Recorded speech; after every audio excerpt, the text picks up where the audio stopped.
Hi friends, ಎಲ್ಲರೂ ಹೇಗಿದ್ದೀರಾ? ಚೆನ್ನಾಗಿದ್ದೀರಾ ಅಂದ್ಕೊತೀನಿ. Welcome back to my channel. ಇವತ್ತು ಬೆಳಗ್ಗೆನೇ ಲಾಗ್ ಸ್ಟಾರ್ಟ್ ಮಾಡ್ತಾ ಇದ್ದೀನಿ. ನಾನಿವತ್ತು ನಮ್ಮೂರಲ್ಲೂ ಇಲ್ಲ, ಅಮ್ಮನೂರಲ್ಲೂ ಇಲ್ಲ. ನಾನಿವತ್ತು ಬೆಳಗ್ಗೆನೇ ಎಲ್ಲಿಗೆ ಬಂದಿದ್ದೀನಿ ಅಂದರೆ ದೇವಸ್ಥಾನಕ್ಕೆ ಬಂದಿದ್ದೀನಿ. ಅರಸೀಕೆರೆಯಲ್ಲಿ ಇರುವಂತಹ ದೇವಸ್ಥಾನ ಇದು.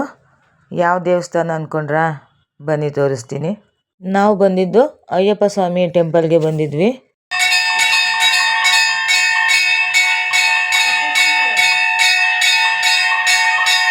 ಬೆಳಗ್ಗೆನೇ ಪೂಜೆ ಮಾಡ್ತಾಯಿದ್ರು. ದೇವಸ್ಥಾನ ಅಂತೂ ನೋಡೋದಕ್ಕೆ ತುಂಬ ಅಂದರೆ ತುಂಬಾ ಚೆನ್ನಾಗಿದೆ. ಡೆಕೋರೇಷನ್ಗಳಂತೂ ಅಷ್ಟೇ ತುಂಬ ಚೆನ್ನಾಗಿ ಮಾಡಿದರು. ನಾನು ಇದೇ ಫಸ್ಟು ದೇವಸ್ಥಾನಕ್ಕೆ ಬಂದಿದ್ದು. ಈ ದೇವಸ್ಥಾನ ಇರೋದು ಅರಸೀಕೆರೆಯಲ್ಲಿ. ನಾವು ಹತ್ರದಲ್ಲಿದ್ದರೂ ಕೂಡ ಒಂದಿನೂ ದೇವಸ್ಥಾನಕ್ಕೆ ಬಂದಿರಲಿಲ್ಲ. ನಾವು ಇವತ್ತು ಯಾಕೆ ಬಂದಿದ್ದೀವಿ ಅಂದರೆ ನಮ್ಮ ಅಪ್ಪಾಜಿ ಅಯ್ಯಪ್ಪ ಸ್ವಾಮಿಗೆ ಮಾಲೆ ಹಾಕಿದರು. ಅಯ್ಯಪ್ಪ ಸ್ವಾಮಿ ದರ್ಶನ ಮಾಡೋದಕ್ಕೆ ಶಬರಿಮಲೆಗೆ ಹೊರಟಿದ್ರು. ಎಲ್ಲರೂ ಕೂಡ ಇರುಮುಡಿ ಕಟ್ಕೊಂಡು ಅಯ್ಯಪ್ಪ ಸ್ವಾಮಿ ದರ್ಶನ ಮಾಡೋದಕ್ಕೆ ಹೊರಡ್ತಾರೆ. ನಾವು ನಮ್ಮ ಅಪ್ಪಾಜಿನ ಕಳಿಸ್ಕೊಡೋದಕ್ಕೆ ಅಂತ ಬಂದಿದ್ವಿ ದೇವಸ್ಥಾನಕ್ಕೆ. ದೇವಸ್ಥಾನದ ಹೊರಗಡೆ ಅಂತೂ ಡೆಕೋರೇಷನ್ ತುಂಬ ಚೆನ್ನಾಗಿ ಮಾಡಿದರು. ನಾನಂತೂ ಡೆಕೋರೇಷನ್ ನೋಡ್ತಾನೆ ನಿಂತ್ಬಿಟ್ಟೆ, ಅಷ್ಟು ಚೆನ್ನಾಗಿತ್ತು. ಇನ್ನು ಹೊರಡೋದಕ್ಕೆ ಗಾಡಿ ರೆಡಿ ಮಾಡ್ಕೊತಾ ಇದ್ರು ಎಲ್ಲ. ನಾವು ದೇವಸ್ಥಾನದ ಒಳಗಡೆ ಹೋಗಿ ಅಯ್ಯಪ್ಪ ಸ್ವಾಮಿ ದರ್ಶನ ಮಾಡ್ಕೊಂಡ್ವಿ. ಮತ್ತು ಇನ್ನು ಯಾವ್ಯಾವ ದೇವರಿದ್ದಾವೆ ಎಲ್ಲ ದೇವ್ರುಗಳನ್ನ ದರ್ಶನ ಮಾಡ್ಕೊಂಡ್ವಿ. ನಿಜವಾಗ್ಲೂ ದೇವಸ್ಥಾನ ಅಂತೂ ತುಂಬ ಚೆನ್ನಾಗಿದೆ. ನಾವು ಫ್ಯಾಮಿಲಿ ಎಲ್ಲ ಬಂದಿದ್ವಿ. ನಮ್ಮ ಅಮ್ಮ ಮತ್ತು ನನ್ನ ಅಕ್ಕ, ನನ್ನ ತಂಗಿ, ನಮ್ಮ ಅಕ್ಕನ ಮಕ್ಕಳು, ನಮ್ಮ ಅತ್ತೆ, ನನ್ನ ಮಕ್ಕಳು. ಹಸ್ಬೆಂಡ್ ಬಂದಿರಲಿಲ್ಲ, ಅವ್ರಿಗೆ ಡ್ಯೂಟಿ ಇತ್ತು ಅಂತೇಳಿ ಅವ್ರು ಬರಲಿಲ್ಲ. ನಾನೇ ಮಕ್ಕಳು ಕರ್ಕೊಂಡು ಬಂದಿದ್ದೆ. ನಮ್ಮ ಅಪ್ಪಾಜಿಯವರು ಇನ್ನೂ ದೇವಸ್ಥಾನಕ್ಕೆ ಬಂದಿರಲಿಲ್ಲ. ಹಾಗಾಗಿ ನಾವು ದೇವಸ್ಥಾನದಲ್ಲೇ ಸ್ವಲ್ಪ ಹೊತ್ತು ಇದ್ವಿ. ನಾವು ದೇವಸ್ಥಾನದಿಂದ ಆಚೆ ಹೋದಾಗ ನಮ್ಮ ಅಪ್ಪಾಜಿಯವರು ಬಂದರು. ಇಲ್ಲೇ ಇರುಮುಡಿ ಕಟ್ಟೋದು. ದೊಡ್ಡ ಹಾಲಿದೆ, ಚೆನ್ನಾಗಿದೆ, ನೀಟಾಗಿತ್ತು ಹಾಲಂತೂ. ನಮ್ಮೂರಿಂದನೂ ತುಂಬ ಜನ ಮಾಲೆ ಹಾಕಿದ್ರು. ಮಾಲೆ ಹಾಕಿರೋರು ಯಾರು ಮನೇಲಿ ಉಳ್ಕೊಳ್ಳೋ ಆಗಿಲ್ಲ. ಹಾಗಾಗಿ ಅವರು ಇಲ್ಲೇ ದೇವ್ರ ಪೂಜೆ ಮಾಡಿಕೊಂಡು ಅವರೇ ಅಡುಗೆ ಮಾಡಿಕೊಂಡು ಊಟ ಮಾಡಿಕೊಂಡು ಇಲ್ಲೇ ಮಲ್ಕೊತಾ ಇದ್ರು. ಅಯ್ಯಪ್ಪ ಸ್ವಾಮಿಗೆ ಮಾಲೆ ಹಾಕಿದಾಗ ತುಂಬ ಮಡಿಯಿಂದ ಇರಬೇಕಾಗತ್ತೆ. ಡ್ರಿಂಕ್ಸ್ ಮಾಡೋದು, ಸ್ಮೋಕ್ ಮಾಡೋದು, ಈ ಥರ ಯಾವುದೇ ಬ್ಯಾಡ್ ಹ್ಯಾಬಿಟ್ಸ್ ಮಾಡೋಂಗಿಲ್ಲ. ತುಂಬ ಶ್ರದ್ಧೆ ಭಕ್ತಿಯಿಂದ ದೇವ್ರ ಪೂಜೆ ಮಾಡಬೇಕು. ನಮ್ಮ ಅಪ್ಪಾಜಿ ಇದು 3ನೇ ಸಲ ಮಾಲೆ ಹಾಕ್ತಾ ಇರೋದು. ಅವರು ಪಾಪ ಈ ವಯಸ್ಸಲ್ಲೂ ಕೂಡ ಅಷ್ಟು ಶ್ರದ್ಧೆ ಭಕ್ತಿಯಿಂದ ಅವರು ಮಾಡ್ತಾ ಇದ್ದಾರಲ್ಲ, ನಿಜವಾಗ್ಲೂ ಖುಷಿ ಆಗುತ್ತೆ ನೋಡಿದ್ರೆ. ಮಾಲೆ ಹಾಕಿರೋರು ಎಲ್ರೂ ಅಯ್ಯಪ್ಪ ಸ್ವಾಮಿ ಫೋಟೋ ಇಟ್ಕೊಂಡು ಈ ಥರ ಪೂಜೆ ಮಾಡ್ತಾರೆ. ಮಾಲೆ ಹಾಕಿರೋರು ಯಾರು ಕೂಡ ಇನ್ನೊಬ್ಬರನ್ನ ಮಾತಾಡ್ಸುವಾಗ ಹೆಸರು ಹಿಡ್ದು ಮಾತಾಡ್ಸೋಂಗಿಲ್ಲ. ನಾವು ಕೂಡ ಅಷ್ಟೇ ಸ್ವಾಮಿ ಅಂತಲೇ ಕರಿಬೇಕು. ಇನ್ನು ನಮ್ಮ ಅಪ್ಪಾಜಿಗೆ ಹೂವಿನ ಹಾರ ಎಲ್ಲ ಹಾಕಿ ಕಾಲಿಗೆ ಬಿದ್ದು ಎಲ್ರೂ ಆಶೀರ್ವಾದ ತೊಗೊಂಡ್ವಿ. ಅಪ್ಪಾಜಿಗೆ ಇರುಮುಡಿ ಕಟ್ಟೋದಕ್ಕೆ ಸ್ಟಾರ್ಟ್ ಮಾಡಿದ್ರು. ಇವರು ಗುರುಸ್ವಾಮಿಗಳು. 18 ವರ್ಷ ಮಾಲೆ ಹಾಕಿರ್ತಾರಲ್ವ ಕಂಟಿನ್ಯೂಸ್ ಆಗಿ ಬಿಡ್ದಲೆ, ಅವರಿಗೆ ಗುರುಸ್ವಾಮಿಗಳು ಅಂತ ಕರೀತಾರೆ. ಇರುಮುಡಿನ ಅವರೇ ಕಟ್ಟಬೇಕು. ಇರುಮುಡಿ ಬ್ಯಾಗಲ್ಲಿ ತುಪ್ಪದ ಕಾಯಿನ ಹಾಕ್ತಾರೆ. ತುಪ್ಪದ ಕಾಯಿ ತುಂಬ ಆದಮೇಲೆ ಇದನ್ನು ಪಡಿ ಹಾಕೋದು ಅಂತ ಹೇಳ್ತಾರೆ. ಎಲ್ಲರ ಕೈಯಿಂದನೂ ಅಕ್ಕಿನ ಹಾಕಿಸ್ತಾರೆ ಬ್ಯಾಗಿಗೆ.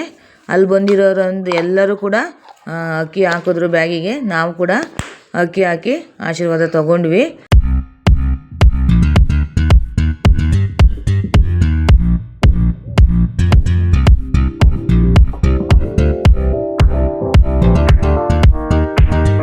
ನಾನು ಕೂಡ ತುಪ್ಪದ ಕಾಯಿನ ತುಂಬಿಸ್ದೆ. ತುಂಬ ಅಂದರೆ ತುಂಬ ಒಳ್ಳೆಯದು. ತುಪ್ಪದ ಕಾಯಿ ತುಂಬಿಸೋದ್ರಿಂದ ಒಳ್ಳೆಯದಾಗುತ್ತೆ. ನನ್ನ ಮಕ್ಕಳನ್ನು ಕೂರಿಸ್ಕೊಂಡು ಎಲ್ಲರ ಹೆಸರು ಹೇಳಿ ತುಪ್ಪದ ಕಾಯಿನ ತುಂಬಿಸ್ದೆ. ನಾನು ತುಪ್ಪದ ಕಾಯಿನ ಯಾಕೆ ತುಂಬಿಸ್ತಾರೆ ಅಂದರೆ ಹೋದ ಜನ್ಮದಲ್ಲಿ ನಾವು ಮಾಡಿರೋಂಥ ಪಾಪ ಕರ್ಮಗಳು, ತಪ್ಪುಗಳು, ಮತ್ತು ಈ ಜನ್ಮದಲ್ಲಿ ನಮಗೆ ಗೊತ್ತಿದ್ದೋ ಅಥವಾ ಗೊತ್ತಿಲ್ಲದೇನೋ ಮಾಡಿರೋಂಥ ತಪ್ಪುಗಳು, ನಾವೇನು ಮಿಸ್ಟೇಕ್ಸ್ ಮಾಡಿರ್ತೀವಿ ಅದನ್ನು ಅಯ್ಯಪ್ಪ ಸ್ವಾಮಿ ಕ್ಷಮಿಸಿ ನಮಗೆ ಒಳ್ಳೇದು ಮಾಡಲಿ ಅಂತ ತುಪ್ಪದ ಕಾಯಿನ ತುಂಬಿಸ್ತಾರೆ.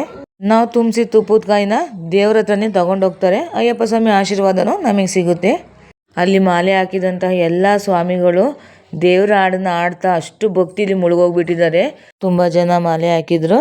ಎಲ್ಲರಿಗೂ ಒಬ್ಬರಾದ್ಮೇಲೆ ಒಬ್ಬರಿಗೆ ಇರುಮುಡಿನ ಕಟ್ತಾ ಇದ್ರು. ಅಯ್ಯಪ್ಪ ಸ್ವಾಮಿಗೆ ಮಾಲೆ ಹಾಕ್ಕೊಂಡು ಶ್ರದ್ಧೆ ಭಕ್ತಿಯಿಂದ ಪೂಜೆ ಮಾಡಿಕೊಂಡು ಇರುಮುಡಿನ ಹೊತ್ಕೊಂಡು ಅಯ್ಯಪ್ಪ ಸ್ವಾಮಿ ದರ್ಶನಕ್ಕೆ ಹೋಗ್ತಾರೆ. ಎಲ್ಲರೂ ಸಿಸ್ಟಮ್ಯಾಟಿಕ್ ಆಗಿ ಪೂಜೆನ ಮಾಡ್ತಾಯಿದ್ರು. ಒಂದು ಚೂರೂ ತಪ್ಪು ಆಗದೆ ಇರೋ ಥರ ಪೂಜೆ ಮಾಡ್ತಾಯಿದ್ರು.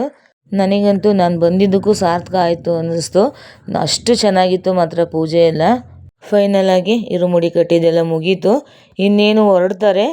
ನಾವು ಫ್ಯಾಮಿಲಿ ಎಲ್ಲ ನಿಂತ್ಕೊಂಡು ಫೋಟೋ ತೆಗೆಸ್ಕೊಂಡ್ವಿ ನಮ್ಮ ಅಪ್ಪಾಜಿ ಜೊತೆಯಲ್ಲಿ. ಒಂದೊಳ್ಳೆ ಮೆಮೊರಿ ಅಂತ ಇರುತ್ತಲ್ವಾ, ಲೈಫಲ್ಲಿ ಕೊನೆಯದಾಗಿ ಉಳ್ಕೊಳ್ಳೋದಂದರೆ ಮೆಮೊರಿನೇ ಅಲ್ವಾ. ಹಾಗಾಗಿ ಎಲ್ಲರೂ ಫೋಟೋ ತೆಗೆಸ್ಕೊಂಡ್ವಿ. ಇನ್ನು ಪಾಪು ಮಲ್ಕೊಂಡ್ಬಿಟ್ಲು. ತುಂಬ ಹೊತ್ತು ಎತ್ಕೊಂಡು ನಿಂತ್ಕೊಳ್ಳೋದಕ್ಕೆ ಆಗೋದಿಲ್ಲ ಅಂತ ಹೇಳಿ ಎಲ್ಲರೂ ಕೂತ್ಕೊಂಡು ಸ್ವಲ್ಪ ಹೊತ್ತು ರೆಸ್ಟ್ ಮಾಡಿದ್ವಿ. ಇನ್ನು ಕೊನೆಯದಾಗಿ ಎಲ್ಲರೂ ಅಯ್ಯಪ್ಪ ಸ್ವಾಮಿಗೆ ಮತ್ತೊಂದು ಸಲ ಪೂಜೆನ ಮಾಡಿಕೊಂಡು ಇರುಮುಡಿನ ಹೊತ್ಕೊಂಡು ಹೊರಟರು.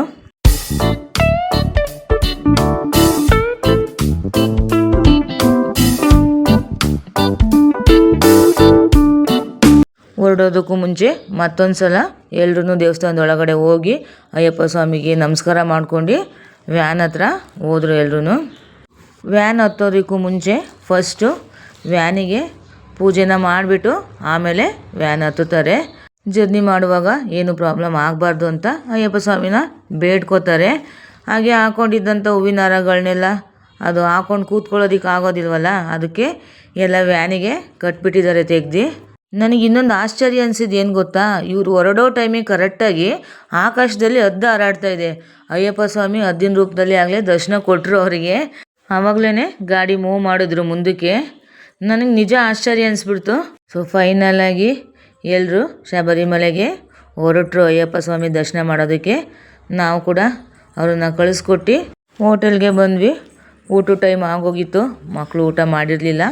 ಹಾಗಾಗಿ ಮಕ್ಕಳಿಗೂ ಊಟ ಮಾಡಿಸಿ ನಾವು ಕೂಡ ಊಟ ಮಾಡಿಕೊಂಡು ಸೀದಾ ಬಸ್ ಸ್ಟ್ಯಾಂಡಿಗೆ ಬಂದು ಬಸ್ ಹತ್ಕೊಂಡು ಮನೆ ಕಡೆ ಹೊರಟ್ವಿ. ಇವತ್ತಿನ ವಿಡಿಯೋ ಇಷ್ಟೇ ಫ್ರೆಂಡ್ಸ್. ಮುಂದಿನ ವಿಡಿಯೋದಲ್ಲಿ ಸಿಗ್ತೀನಿ. Thank you all.